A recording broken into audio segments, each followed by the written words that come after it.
ಇನ್ನು ದಾವಣಗೆರೆ ದಕ್ಷಿಣ ಅಂದರೆ ಈಗಿನ ಸದ್ಯದ ಟ್ರೆಂಡ್ಗೆ ಹೋಗೋಣ ಸರ್. ಸದ್ಯ ಏನಾಗ್ತಾ ಇದೆ, ಈಗ ಜಾತಿ ಲೆಕ್ಕಾಚಾರ ನೋಡಿದ್ವಿ, ಅದೇ ಇಂಪಾರ್ಟೆಂಟ್. ಎಸ್, ಇನ್ನು ಬಹಳ ಪ್ರಮುಖವಾಗಿ ದಾವಣಗೆರೆ ದಕ್ಷಿಣದಲ್ಲಿ ಈ ಬಾರಿ ನಿಂತ್ಕೊಂಡಿರೋದು ಕಾಂಗ್ರೆಸ್ನ ಪರವಾಗಿ ಶಾಮನೂರು ಸಮರ್ಥ್, ಅಂದರೆ SS ಮಲ್ಲಿಕಾರ್ಜುನ್ ಅವರ ಪುತ್ರ. ಸೊ ಅವರ ಬಗ್ಗೆ ಸ್ವಲ್ಪ ಡೀಟೇಲ್ಸ್ ಕೊಡ್ತೀವಿ ನಿಮಗೆ.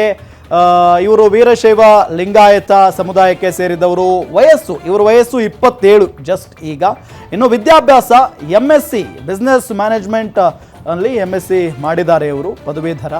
ಇನ್ನು ಉದ್ಯಮ ಅಂತ ಬಂದಾಗ ಶಿಕ್ಷಣ ಸಂಸ್ಥೆ ಇದೆ, ಸಕ್ಕರೆ ಕಾರ್ಖಾನೆಯ ಉಸ್ತುವಾರಿಯನ್ನು ಇವರು ವಹಿಸ್ಕೊಂಡಿದ್ದಾರೆ.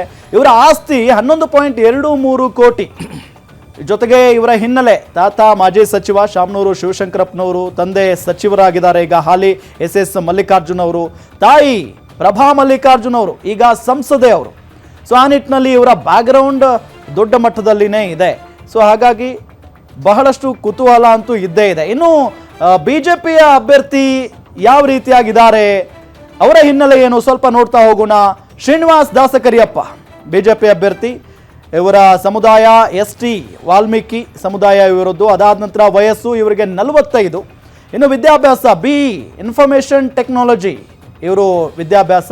ಅದಾದ ನಂತರ ಉದ್ಯಮ ಅಂತ ಬಂದರೆ ಕೃಷಿ ಮತ್ತು ಗುತ್ತಿಗೆದಾರ ಆಗಿ ಇವರು ಕಾರ್ಯವನ್ನು ನಿರ್ವಹಿಸ್ತಾ ಇದ್ದಾರೆ. ಆಸ್ತಿ, ಇವರ ಒಟ್ಟು ಆಸ್ತಿ 5.41 ಕೋಟಿ ಅನ್ನೋದು ಗೊತ್ತಾಗ್ತಾ ಇದೆ. ಇವರ ಹಿನ್ನೆಲೆ ದಾವಣಗೆರೆ ನಗರಾಭಿವೃದ್ಧಿ ಪ್ರಾಧಿಕಾರ ಮಾಜಿ ಅಧ್ಯಕ್ಷರ ಪುತ್ರ ಇವರು.